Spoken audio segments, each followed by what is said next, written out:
Praise lord. ఈరోజు దేవుని వాగ్దానము సామెతల గ్రంథము 6వ అధ్యాయము 6వ వచనం కానించి చదువుకుందాం. చూడండి. సోమరి చీమల యొద్దకు వెళ్ళము, వాటి నడతలను కనిపెట్టి జ్ఞానము తెచ్చుకొనుము.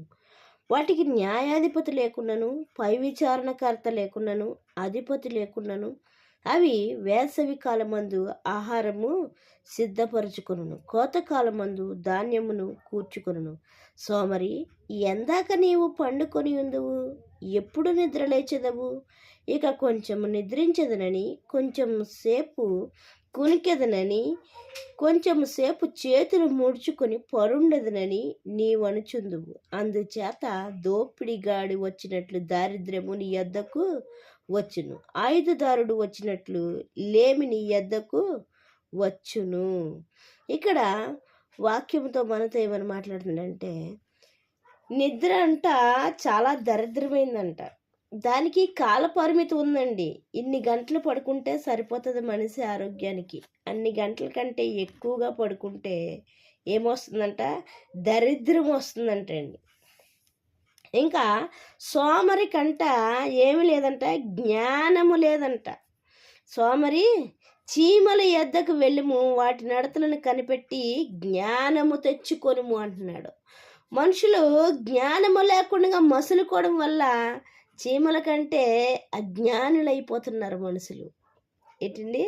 జ్ఞానము కావాలి మనిషికి. ఫస్ట్ జ్ఞానం అంటే ఏమిటంటే లోక జ్ఞానము కాదండి, లోకంలో బ్రతికేసే జ్ఞానము కాదండి. లోకంలో నిన్ను మోసం చేసి, నన్ను మోసం చేసి, వాళ్ళ దగ్గర సొల్లు మాటలు చెప్పి, వీళ్ళ దగ్గర సొల్లు మాటలు చెప్పి కడుపు నింపేసుకుని వాళ్ళ మాటలు వీళ్ళ మాటలు వాళ్ళకి చెప్పేస్తే లోక జ్ఞానము నీ కడుపు నింపుతుంది. కానీ ఎక్కడి నుంచి తప్పించబడలేరు, నరకాల నుంచి అయితే తప్పించబడలేరు. ఎందుకంటే దేవుడు అలాంటి వారికి పరలోకంలో స్థానము లేదని చెప్తున్నాడు. పిరికి వారికి లేదంట, ధైర్యం గల వారికి ఉందంట, అబద్ధికులకి లేదంట, ఇక్కడ మాటలు అక్కడ చెప్పే వాళ్ళకి లేదంట. ఎవరెవరికి పరలోకం లేదనేది ప్రకటన గ్రంథంలో ఆయన స్పష్టంగా వివరించేవాడిగా ఉంటున్నాడు. ఈ లోకంలో అయితే సొల్లు మాటలు చెప్పి వాళ్ళకి సొల్లు మాటలు చెప్పి మనం బ్రతికేస్తున్నామేమో, కానీ లోక జ్ఞానము వ్యర్థము. దేవునికి సంబంధించిన జ్ఞానము, పరమైన సంబంధించిన జ్ఞానము, పరజ్ఞానము నీకు ఈ లోకానికి పరలోకానికి కూడా రెండు మరణముల నుంచి నిన్ను తప్పించబడడానికి కూడా ఉపయోగపడేదిగా ఉంటుంది. అందుకే ఏమంటున్నాడు? సోమరి, చీమల యొద్దకు వెళ్ళుము, వాటి నడతలను కనిపెట్టి జ్ఞానము తెచ్చుకొనుము. మనుషులకు జ్ఞానము లేదండి. జ్ఞానం ఉన్నట్లయితే ఎవరితో ఏం మాట్లాడాలో, ఎలా మాట్లాడాలో, ఎంత రెస్పెక్ట్ ఇవ్వాలో, ఇంకా వాళ్ళు చేసిన మేలు ఏంటో అది మర్చిపోకుండా దాన్ని జ్ఞాపకం ఉంచుకొని ఏం చేస్తామంటే వాళ్ళకి విలువనిచ్చేవాళ్ళుగా ఉంటాం. జ్ఞానము లేకయే వెర్రివారి వలె వారికి ఇష్టం వచ్చినట్టుగా మాట్లాడేవారిగా ఉండేవారిగా ఉంటున్నారు. జ్ఞానము కావాలంటే బైబిల్ చదవాలండి. ఖచ్చితంగా చెప్తున్నాను నేను. జ్ఞానము కావాలంటే ఎవరైనా సరే బైబిల్ చదవాలి. బైబిల్ చదివినట్లయితే జ్ఞానము ఆటోమేటిక్గా వస్తుంది. ఆ జ్ఞానాన్ని బట్టి ఏది మంచి, ఏది చెడు నువ్వు చేసుకుంటూ పోతున్నావు కరెక్టే, కానీ ఏది మంచో ఏది చెడో గ్రహించలేకపోతున్నావు. ఎందుకంటే నీ దగ్గర ఏమి లేదు? జ్ఞానము లేదు, వెర్రితనం ఉంది. ఆ వెర్రితనాన్ని తీసివేసుకుని ఎప్పుడైతే దేవుని జ్ఞానముతో నింపుకుంటున్నావో అప్పుడేం కలుగుతుందంటే, ఇది మంచి, ఇది చెడు, ఇది చేస్తే నేను నాశనం అయిపోతాను, ఇలా చేయకుండా ఉండాలి అనే జ్ఞానము ఎక్కడ దొరుకుతుందండి? బైబిల్లో దొరుకుతుందండి. బైబిల్ చదవడం ద్వారాగా వస్తుంది, లేకపోతే బైబిల్ని నేను చెప్పే వాళ్ళ దగ్గర వినడం ద్వారాగా వస్తుంది. ఒకవేళ చదవలేని పరిస్థితి అయితే, చదువు రాని పరిస్థితి అయితే ఎవరితోటైనా చదివించుకొని దాన్ని విని దాన్ని ధ్యానించడం ద్వారా జ్ఞానం వచ్చేదిగా ఉంటుంది. జ్ఞానము సర్వ సంపదలు ఆయన యొద్ద గుప్తములై ఉన్నాయి అంటున్నాడు వాక్యంలో. ఇంకా ఏమంటున్నాడు, వాటికంట న్యాయాధిపతి లేదంట. మీరు ఇలా నడవండి, మీరు ఇలా నడవండి, మీరు ఇలా నడవండి, వంకరగా నడుతున్నారు, తిన్నంగా నడవండి అని చెప్పేవాళ్ళు లేరంట. ఎవరికే? చీమలకే. కానీ మనుషులకు ఉన్నా కూడా అలా నడవరు, చెప్పినా కూడా వినరు, వాళ్ళు ఇష్టం వచ్చినట్టుగానే ఉంటారు. ఎందుకంటే అది ఎక్కడికి పోతుంది? నాశనానికి నడిపే జ్ఞానం అది. జ్ఞానం ఉన్నట్లయితే ఆహా నా పెద్దోళ్ళు ఇలా చెప్తున్నారు కదా అంటే నేను అలా నడవకూడదనమాట, అలా నడిస్తే నేను నాశనం అయిపోతానమాట, అలా నడిస్తే ఒకవేళ బాగుపడనమాట, ఒకవేళ అలా నడిస్తే ఇంకా ఏదైనా నష్టం జరుగుతుందేమో.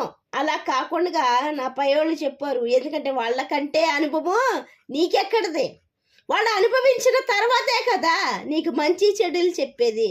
వాళ్ళు అనుభవించకుండా నీకు చెప్పరు కదా. ఫస్ట్ వాళ్ళు అనుభవించిన తర్వాత, పెద్దలు అన్నాక వాళ్ళు అనుభవించిన తర్వాత అనుభవ జ్ఞానము ద్వారాగా వాళ్ళ జీవితాల్లో నేర్చుకున్న పాఠాలను బట్టి ఆ పాఠాలు పిల్లలకి కానీ, ఎవరికైనా తెలిసిన వారికి కానీ, ఎవరైనా అజ్ఞానంగా ఉన్నవారికి కానీ, జ్ఞానము లేని వారికి కానీ, ఎవరైనా నాశనం అయిపోయే వారికి కానీ వాళ్ళు బోధించేవారిగా ఉంటారు.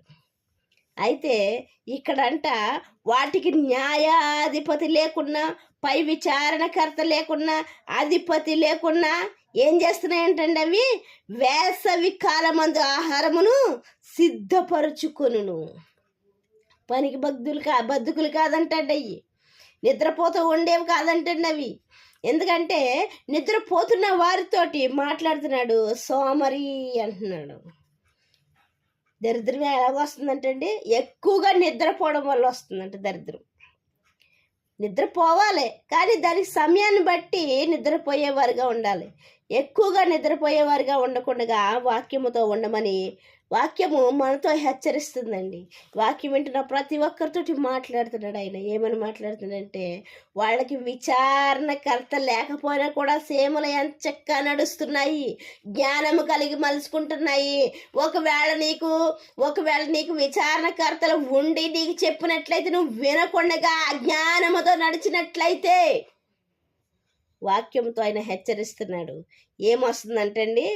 దరిద్రం వస్తుందంటండి.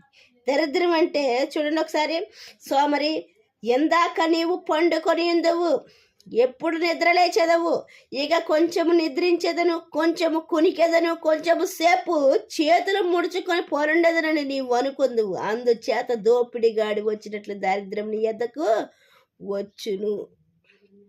ఏమొస్తుందండి? దరిద్రం వస్తుందంటే ఎక్కువగా పడుకుంటే, సోమరితనంగా ఉంటే దరిద్రం వస్తుందంట. ఆ దరిద్రం నుంచి మనం పోయి ఐశ్వర్యవంతులం కావాలంటే, మన దగ్గర ఉన్న దరిద్రం పోయి ఐశ్వర్యవంతులం కావాలంటే దేవుని వాక్యాన్ని చదవాలి, వినాలి. విన్న తర్వాత దాన్ని బట్టి జ్ఞానాన్ని నేర్చుకొని ఏది మంచి ఏది చెడు ఆలోచించుకుని దాని ప్రకారంగా నడుచుకునే వారిగా ఉన్నట్లయితే దేవునికి మహిమ కలుగును గాక. లేకపోయినట్లయితే వాక్యం విన్న తర్వాత అయినా సరే అలా నడుచుకోవడానికి ప్రవర్తించే వారిగా ఉందాం. దేవుడి ఆశీర్వాదాలను పొందుకోవడానికి సిద్ధపాటు కలిగి ఉందాం. దేవుడి పరిశుద్ధ వాక్యం దీవించును గాక.